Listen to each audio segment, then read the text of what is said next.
गरीब बेटी की जादुई रोटी।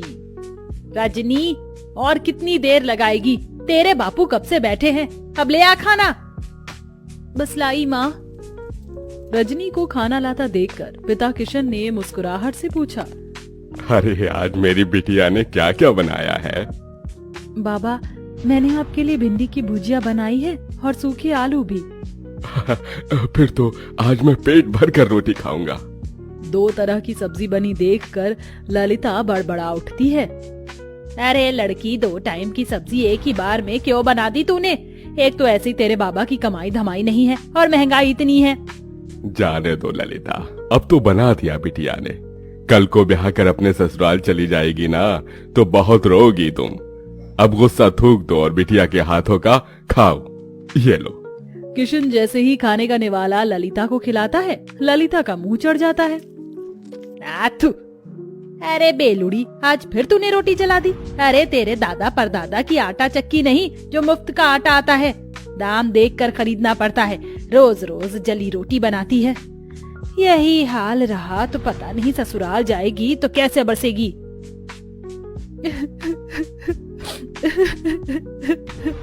अरे बिटिया, तू रो क्यों रही है? तेरी माँ तेरे भले के लिए ही कह रही है ना। मैं क्या करूं बाबा, मैं इतनी कोशिश करती हूँ गोल रोटी बनाने की, मगर आड़ी टेढ़ी बन जाती है और जैसे जब तवे पर सेकती हूँ तो आग से जल जाती है। देख रजनी, कल तुझे देखने लड़के वाले आ रहे हैं। अच्छा खासा घर द्वार है उनका। मैं नहीं चाहती कि ये रिश्ता हमारे हाथ से जाए, समझी? अगले दिन सरस्वती अपने परिवार के साथ रजनी को देखने आती है। रजनी नजरें झुकाए हाथों में चाय नाश्ता लिए आती है। जी नमस्ते, लीजिए। भाई वाह, ये समोसे और कचौरी तो बड़ी स्वाद भरी है। ललिता जी, किसने बनाया? जी ये समोसे कचौरी सब बिटिया ने बनाया है। अरे वाह, ये तो सोने पर सुहागा हो गया। रूप की धनी तो है ही, खाना बनाने में तो हलवाई जैसा हाथ पाया है। अब तो आप शहनाई बजाने में देर मत कीजिए। मुझे अपने शुभम के लिए आपकी रजनी पसंद है। लड़के वालों के जाते ही किशन ने कहा, क्या जरूरत थी भाग्यवान उनको झूठ बोलने की, और इससे तो एक रोटी तक नहीं बनती। अगर सच बोल देती ना तो वो लोग रिश्ता तोड़कर चले जाते, और इस तरह से इसका रिश्ता कहीं नहीं लगेगा। सारी जिंदगी कुंवारी बैठी रहेगी। अगर तुम्हारे पास लाखों का दहेज देने को हो तो ढूंढ लो नौकर चाकर वाला घर। अरे शादी के बाद ससुराल जाएगी तो धीरे धीरे सीख जाएगी।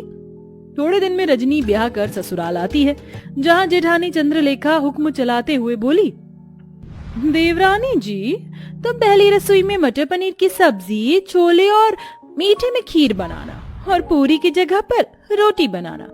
वो क्या है ना, हम सब रोटी खाने के शौकीन हैं। ये सुनकर गरीब रजनी दुविधा में आ जाती है और जैसे तैसे पहली रसोई की रीत निभाकर सबको परोसती है। रोटी का जला हाल देखकर सरस्वती ने कहा, रजनी बहू, ये कैसी जली पकी रोटी बनाई है? भट्टी में सेक कर लाई है क्या? वही तो माँ जी, ऐसी कोयले से काली रोटी तो कुत्ता भी ना खाए। अरे मैं तो गरीब घर की ये देख कर उठा लाई थी कि गरीब की बेटी को सुखी घर परिवार मिल जाएगा। जा चंद्रलेखा बहू, तू रोटी बना ला, क्योंकि इस गरीब की बेटी के तो बस की नहीं है एक रोटी भी बनाना। और तू मेरी गरीब बहू, जा जाकर इस रोटी को बाहर फेंक दे। सास से जली कटी सुनकर रजनी रोटी लेकर बाहर चली आई। मैं इस रोटी को फेंकूंगी नहीं, क्योंकि अन्न की बर्बादी होगी। किसी जरूरतमंद को दे देती हूँ। तभी एक उम्रदार बुढ़िया उसके पास चलकर आई। बेटी, रोटी खिला दो, बहुत भूखी हूँ। ये लो अम्मा, क्षमा करना, रोटी जरा जली हुई है और मेरे पास कोई सब्जी भी नहीं। मेरी पोटली में गुड़ है, उससे खा लूंगी। बुढ़िया हबड़ हबड़ कर रोटी खाने लगती है। तभी रजनी का परेशान चेहरा देखकर वो पूछती है, बेटिया, तुम परेशान क्यों हो? अम्मा, मेरी लाख कोशिश करने के बाद भी मुझसे गोल और अच्छी रोटी नहीं बनती। मेरी जेठानी अच्छा खाना बनाती है, इसलिए रसोई पर एक अकेली उनका अधिकार जमा है। मेरी सास ने मुझे बहुत ताने दिए।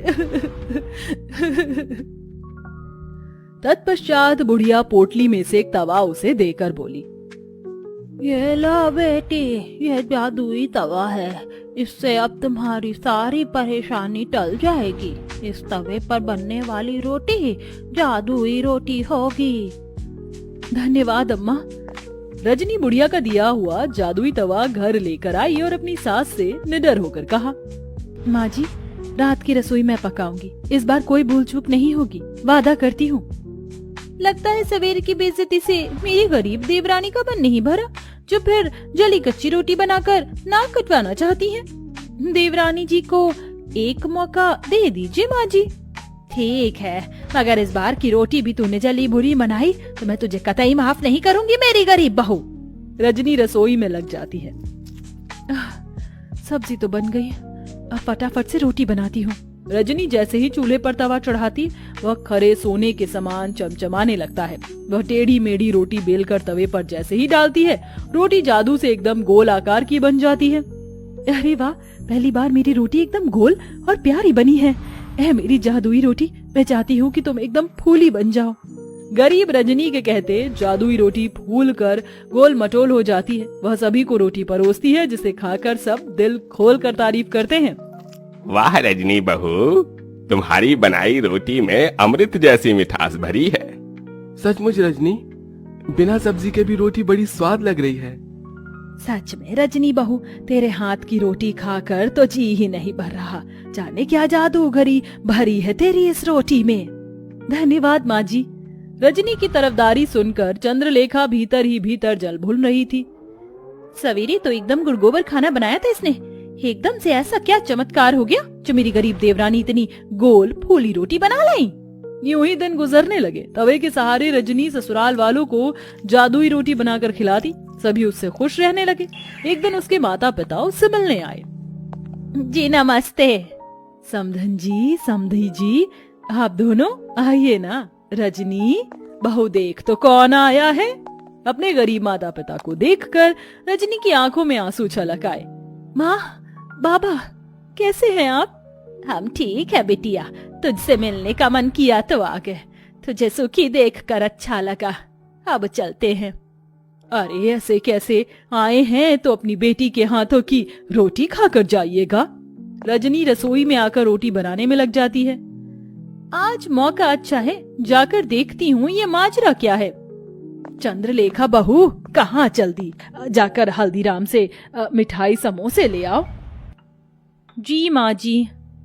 इस गरीब देवरानी की किस्मत इतनी अच्छी है, आज भी बच गई। रजनी फट से अम्मा का दिया हुआ जादुई तवा चढ़ाती है। वह चमचमा उठता है। रजनी बेली हुई रोटी तवे पर डालकर कहती है, ऐ मेरी जादुई रोटी, खूब फूलो फलो। ये कहते ही चमत्कार से जादुई रोटी तवे पर फुदक फुदक कर फूल जाती है। तभी माँ ललिता रसोई में आ जाती है।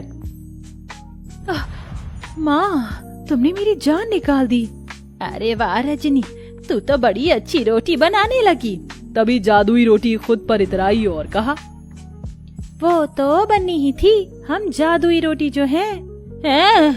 ये रोटी बोल रही है? हाँ माँ, क्योंकि ये सब जादुई अनोखी रोटी है। रजनी अपनी माँ को बूढ़ी अम्मा के बारे में सब बताती है, जिसे रसोई के बाहर कान लगाए खड़ी उसकी जेठानी चंद्रलेखा सुन लेती है। अच्छा जी, मेरी गरीब देवरानी की बनाई रोटी जादुई है, अब तो इसका पर्दाफाश मैं करूंगी। हाँ। चंद्रलेखा एक आदमी को पैसे देती, जो भिखारी का भेष धरे उसके दरवाजे पर आता है। बहन, 2 रोटी खिला दो, भूख लगी है, दया करो। रजनी को उस पर दया आ जाती है। ठीक है भैया, जरा देर ठहरो, मैं रोटी लाती हूँ। रजनी रसोई में आकर रोटी बनाती है। जल्दी जल्दी से रोटी बेलकर तवे पर डालती हूँ। वो बेचारा भिखारी कितना भूखा था। चलो मेरे प्यारे तवे, जल्दी से मुझे जादुई रोटी बनाकर दे दो। इतने में चंद्रलेखा सरस्वती को लेकर रसोई में आ जाती है, जहाँ बेलन खुद ही चल रहा था और जादुई रोटी अपने आप ही बन रही थी। देखा सासू माँ, मेरी ये गरीब देवरानी जादूगरी जानती है। पता नहीं क्या टोना टोटका कर रही है, जो रोटी खुद ही बन रही है। नहीं नहीं माँ जी, जेठानी जी मुझ पर झूठा दोष लगा रही हैं, ये सच नहीं है। अरे मैं जो आंखों देखी देखूंगी उसे ही तो सच मानूंगी ना। रजनी बहू, तू डायन तो नहीं? नहीं माँ जी, अपनी सच्चाई का सबूत देते हुए रजनी जादुई रोटी और तवे के बारे में सब बता देती है, जिससे दूध का दूध पानी का पानी हो जाता है। इसके साथ तवे का जादू भी चला जाता है। चंद्रलेखा बहू, तुमने जलन और बैर में रजनी बहू को गलत दिखाया, और रजनी बहू तो क्या हुआ जो इस तवे का जादू चला गया। अब तुम्हें रोटी बनाना तुम्हारी सास सिखाएगी। माँ जी, रजनी रोते हुए अपनी सास के गले लग जाती है और बड़े चाव से ना केवल रोटी बनाना बल्कि सब कुछ बनाना सीख लेती है।